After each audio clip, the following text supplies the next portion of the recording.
Halo semua, balik lagi dengan saya Vicky di channel Dunia Film. Gimana kabar kalian? Semoga baik-baik aja ya cuy.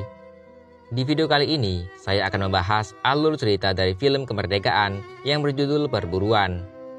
Film ini berlatar pada masa penjajahan Jepang atau Nippon dan bercerita seorang tentara peta bernama Hardo yang berkhianat dan menjadi buronan pemerintah. Film ini juga menceritakan kekejaman Jepang pada kala itu. Seperti apakah cerita lengkapnya? Inilah alur cerita film Perburuan.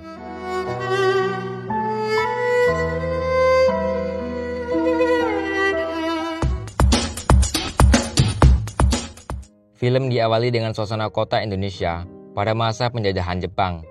Sodanko Hardo ialah salah satu prajurit peta yang mengabdi kepada Jepang. Sodanko sendiri adalah sebuah istilah Jepang yang kala itu diartikan sebagai tentara peta. Suatu hari, dalam sebuah pertarungan seni bela diri Jepang, Hardo berhasil mengalahkan salah satu tentara Nippon bernama Shidokan Dono. Dippo, sahabat Hardo, sempat tak percaya jika Hardo bisa mengalahkan seorang Shidokan. Tentunya, ini bisa jadi malapetaka bagi Hardo jika saja Shidokan itu menaruh dendam padanya. Tak lama, Kartiman datang dengan memberi kabar bahwa Sodanko Supriyadi akan melakukan pemberontakan di Blitar. Mendengar itu, mereka pun berencana akan melakukan hal yang serupa dengan Sodanko Supriyadi. Scene beralih kepada Ningsih, seorang guru yang mengajar di Blora. Untuk diketahui, Ningsih ini adalah kekasih Hardo.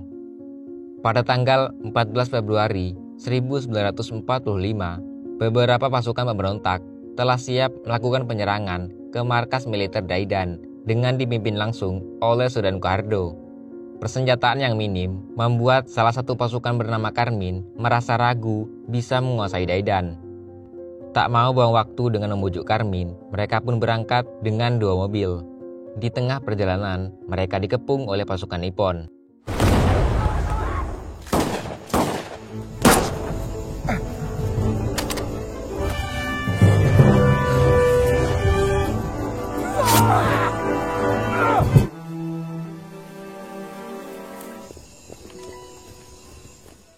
Scene beralih kepada Sodanko Supriyadi dan pasukannya yang juga gagal melakukan pemberontakan.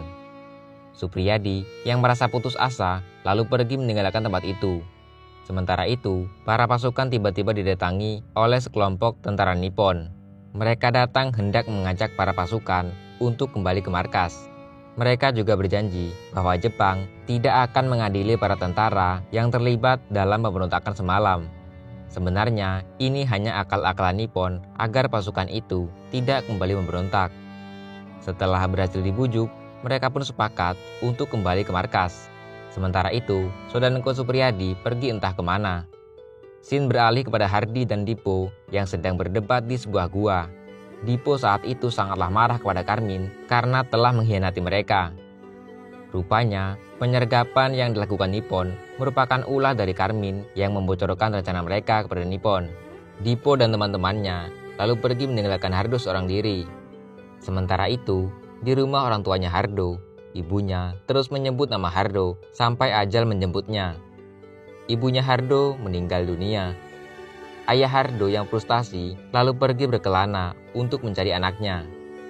Hardo sendiri kala itu sudah tidak waras lagi akibat pengkhianatan yang dilakukan temannya dan kegagalannya dalam melakukan pemberontakan. 6 bulan kemudian, Hardo keluar dari tempat persembunyiannya dengan kondisi yang tidak terawat. Rambutnya kini menjadi panjang tak terurus. Saat berjalan di pemukiman warga, ia pun banyak melihat warga yang sudah tewas. Dan juga ada beberapa tentara yang digantung. Rupanya ini adalah salah satu hukuman bagi para pengkhianat Nippon selain dipenggal kepalanya. Hardo berjalan menyusuri ladang dan sampai di Blora pada malam hari. Lalu ia kembali teringat kenangannya bersama Ningsih.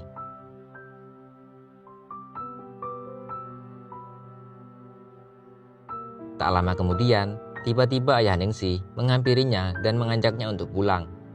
Tentu saja, Hardo menolak karena jika ia pulang, maka besar kemungkinan Nippon akan dengan mudah menangkapnya. Jika ia tertangkap, maka kepalanya akan dipenggal oleh Nippon karena aksi pemberontakan tempo lalu.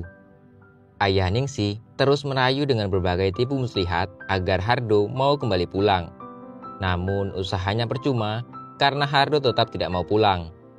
Ayah Ningsih pun lalu pergi meninggalkannya dengan menaiki peternak yang sedang lewat. Sementara itu, desas-desus kabar keberadaan Hardo di Blora terdengar sampai ke telinga Nippon. Sidokandono lalu memerintahkan pasukannya untuk segera menangkapnya, karena status Hardo kala itu adalah buron pemerintah. Sementara ayahnya Hardo yang teramat frustasi karena harus kehilangan istri dan anaknya, melampiaskannya di meja perjudian. Tak lama kemudian, ia pun pulang ke gubuk miliknya, dan rupanya sudah ada Hardo di sana. Awalnya, mereka tidak saling mengenal. Mendengar suara Hardo, ayahnya pun yakin bahwa yang di hadapannya adalah anaknya. Namun, Hardo tetap tidak mengakui bahwa yang berada di hadapannya adalah ayahnya sendiri. Ayah Hardo lalu menceritakan semua yang terjadi dalam hidupnya 6 bulan terakhir. Mulai dari istrinya yang meninggal dunia, hingga cerita anaknya yang tidak mau mendengarkan nasihatnya.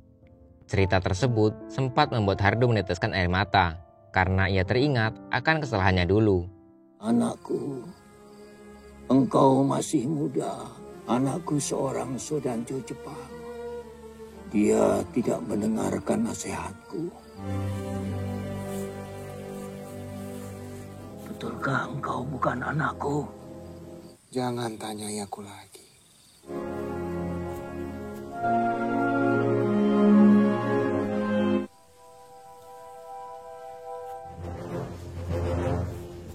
Malam itu, Sidokandono dan pasukannya bergerak untuk mencari keberadaan Hardo.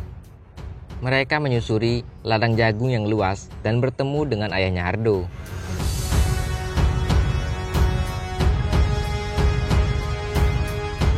Hardo sendiri sudah lebih dulu pergi sebelum pasukan Nippon itu datang. Pasukan Nippon berusaha menginterogasi ayahnya Hardo tentang keberadaan Hardo. Namun rupanya ayahnya Hardo lebih cerdik dari mereka dan berhasil mengelabui pasukan Nippon. Mereka pun pergi meninggalkan tempat itu dan kembali melakukan pencarian. Sementara itu, karena terus dipukuli, ayah Ningsih terpaksa memberitahukan nama kekasihnya Hardo yang tak lain itu adalah anaknya sendiri. Setelah mengetahui hal itu, Sidokandono memerintahkan Karmin untuk menangkapnya esok hari. Ayah Ningsih berusaha membujuk Karmin agar mau menolongnya. Namun Karmin menolak untuk membantu, karena semua itu terjadi gara-gara ulahnya sendiri. Keesokan harinya, Hardo yang bersembunyi di bawah kolong jembatan akhirnya bertemu dengan Dipo. Dipo kemudian bercerita bahwa Sidokandono tadi malam mampir ke tempat itu. Lalu mereka kembali memperdebatkan kemerdekaan Indonesia, yang mana Dipo ini merasa tak yakin jika Indonesia bisa terbebas dari penjajahan Nippon. Sementara Hardo tetap percaya bahwa suatu saat Jepang akan angkat kaki dari bumi pertiwi. Di sela-sela percakapan mereka, Kartiman datang dengan napas tersengal-sengal hendak menyampaikan suatu hal. Ternyata ia mendapatkan kabar dari kakaknya yang bekerja sebagai tukang pos bahwa Jepang sudah menyerah kepada sekutu. Dan tentunya ini kabar baik bagi Indonesia karena sebentar lagi akan merdeka. Kita merdeka, Mas. Tak lama setelah itu, tiba-tiba bel berbunyi yang menandakan kedatangan tentara Nippon ke tempat itu. Mereka bertiga pun lalu segera pergi meninggalkan tempat itu.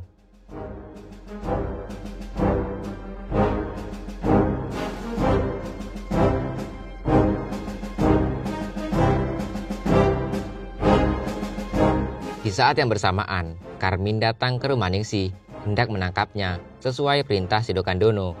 Namun kali ini, ia justru meminta maaf kepada Ningsih dan sangat menyesali pengkhianatannya selama ini. Ia juga mengatakan ayah Ningsih adalah pengkhianat karena telah bekerja sama dengan Nippon untuk menangkap Hardo. Sementara itu, Hardo, Dipo, dan Kartiman akhirnya terkepung dan tak bisa kemana-mana lagi. Di kediaman Ningsih, Sidokandono datang bersama pasukannya beserta ayahnya Ningsih. Ia mengancam akan menangkap Ningsih dan ayahnya jika saja Hardo tidak berhasil ditangkap. Namun, tiba-tiba di luar rumah terdengar teriakan dari para warga yang menyatakan kemerdekaan.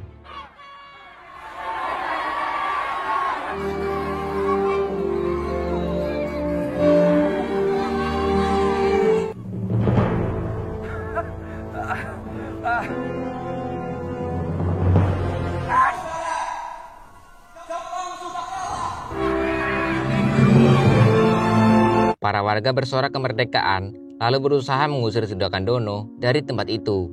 Namun, Sidokandono justru mengerahkan pistolnya lalu menembakkannya kepada para warga.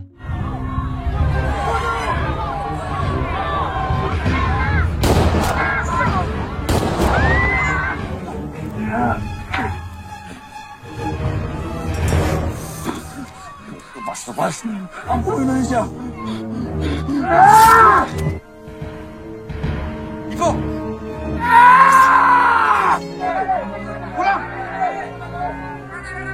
Sayangnya, Ningsih juga ikut tertembak oleh Sidokandono dan ia pun menemui ajalnya.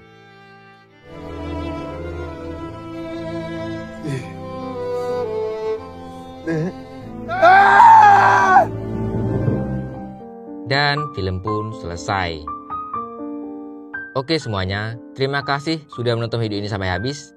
Apabila ada kesalahan dan kekurangannya, saya mohon maaf. Dan jika menurut kalian ada yang keliru dari cerita yang saya buat, silahkan berkomentar di bawah ini. Nanti kita diskusi bareng. Saya Vicky dari Dunia Film pamit dan sampai jumpa di video selanjutnya.